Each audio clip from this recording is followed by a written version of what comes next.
What's going on, Raiders? Duelim here, and today we're going to be talking about Lemonissi the Goldwing and why I think a lot of people are sleeping on this champion, especially because they're giving it away for absolutely free. So we're going to break it down and show you all the places where Lemonissi can be used. So if you're ready, let's get into it. But first, make sure you're clicking that download link or scanning the QR code to get Karato Fox Hunter. The second you start the game, an amazing legendary nuker. At level 10, you're going to be getting Tagore, an amazing epic support character. At level 20, you're going to be getting Fane, who's got some incredible turn meter steal, as well as some pretty crazy damage. And then at level 30, you're going to be getting Vergus, who's a defense-based champion, to help keep your other characters alive. And then this is super important. Day number 1 within the first 24 hours of making your Raid Shadow Legends account. Type in promo code Monkey King to get Sun Wukong, one of the best free legendaries they have ever given. And if you're on iOS, make sure you're clicking a different link in the description to type in any promo codes. All right, Lemonissi the Goldwing is a login free gift that Plarium is giving, and don't get me wrong, Lemonissi is not crazy by any stretch of the imagination. She's not like game breaking. She's not like, oh mama, I can't believe they gave this one away for free. Kind of like how people were like with Alice when they were giving Alice away for free for the login calendar. People were a lot more hyped for that. Even on Hell Hades, we have Lemonissi the Goldwing at a 3.5, which, don't get me wrong, that's not bad. But it's not great, right? It's not like, oh, this is a must-have. But for a free champion, this is pretty good, honestly, and I'll take it. So let's go over the kit here. For the A1, we've got Auric Talons level 1.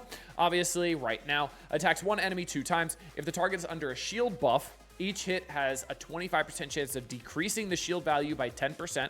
Will also ignore 50% of the target's resistance if the target is from the Corrupted Alliance. If the target is not under any shield buffs, each hit will ignore 10% of the target's defense instead. So this is great when you're going into somebody, a shield team, right?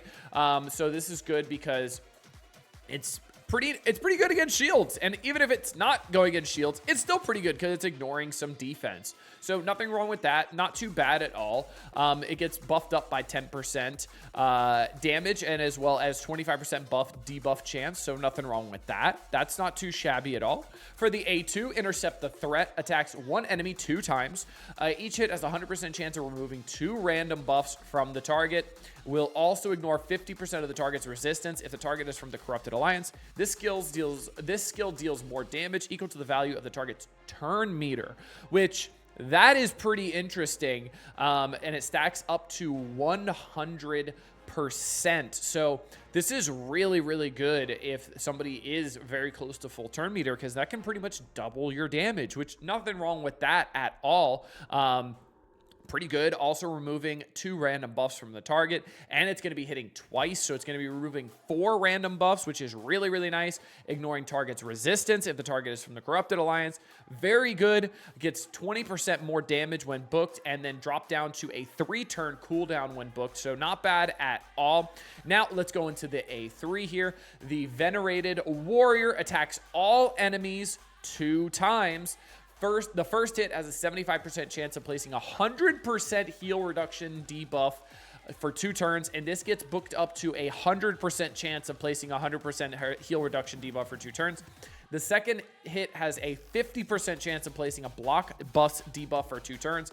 Obviously, that's up to a 75%, and then will ignore 50% of the character's resistance if the target is from the Corrupted Alliance. So very strong. You've got heal reduction that is guaranteed to land, a 75% chance at a block buffs debuff for 2 turns, which is very, very good. That's kind of like Ugo's A2. So very, very nice there. And it's on a 4-turn cooldown, getting booked down to a 3-turn cooldown as well. So a 3-turn cooldown and you're putting buffs out there for 2 turns is always very strong, because most of the time your character is going to take 3 turns before most enemies you're going against, especially in PvE modes, are going to take 2 turns. So technically this heal reduction and block buffs will always be up, which is always awesome to have. And then we have the aura here, increases attack ally attack in all battles by 25%, which this is nothing to write home about. I have Supreme Gaelic that has 33%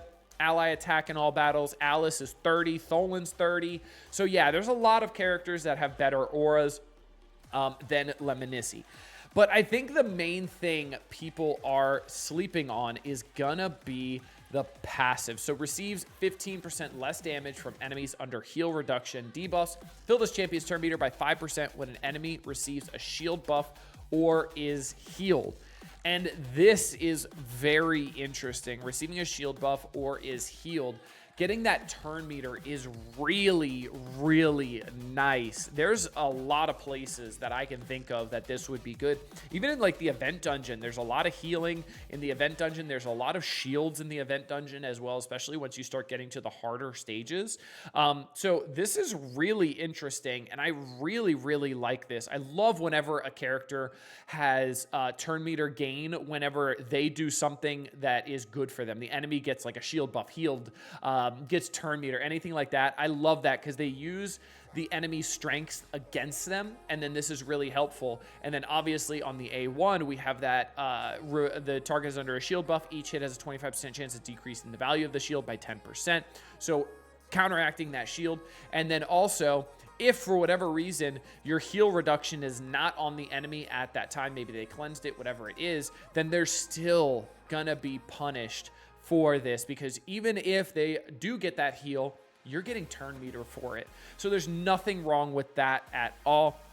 And the other thing that I really think people are sleeping on when it comes to Lemonissi is I think a lot of people underestimate how strong red stars are in Raid Shadow Legends. And I think that is a big proponent of how good Lemonissi will be, especially red stars on an attack-based character, a nuker, right? Super important, because these red stars increase the stats so much. It's like insane how much these stats get increased by the red stars. So I'm going to move back over and show you the differences between a character with red stars and a character without. So Tholin, 5 red, fully ascended, obviously, at 75,000 power. We also have Alice at 60,000 power as well, and they both have 5 reds on them. Now we go over to Supreme Gaelic. Supreme Gaelic does have 1 red on him, and he's at 41,000, almost 42,000. Now let's go down to somebody who I use every day that doesn't have reds. So even Duchess has 1 red on her, only 30,000. That's half, like 250% less than Tholin. So a big change. And Duchess is not in bad gear. Duchess is in some really solid gear. We've got obviously regeneration. We've got immortal. Like, Duchess is in a really solid set. You can even look at Ugo, who has 2 red, only at 35,000. Now Ugo is not in very good gear right now, but will be eventually. Let's go over to Geomancer, 43,000 power. Got two red on him, right? But still, only 43,000 compared to the 75,000 or 60,000 from Alice and Tholin. And the difference in damage is absolutely insane.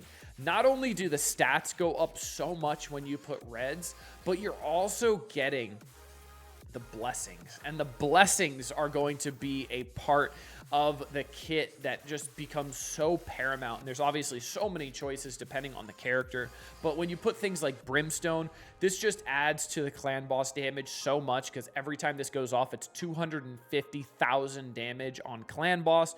You also get a bunch of stats from this, especially at the 5 reds. So I'm getting HP, attack, defense, crit damage, resistance, accuracy. Like, there's so much stuff. And then if I get the 6th, I get speed as well. So like, you could see the stats here.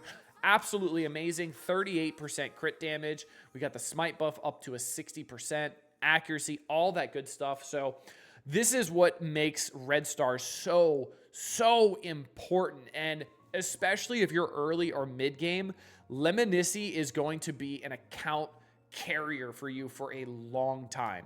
I started when Alice the Wanderer was being given away, part of a free login just like this, and Alice has been an absolute paramount part of my a roster the entire time. So right now, I have Alice in my clan boss team and Nightmare that I can 2-key. You see Alice is right here with Brimstone.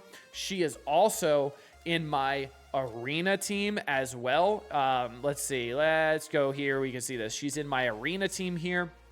I have Deacon, Arbiter, Alice, and now Tholen as well, because Tholen, again, those 5 reds, gets a lot of damage out there.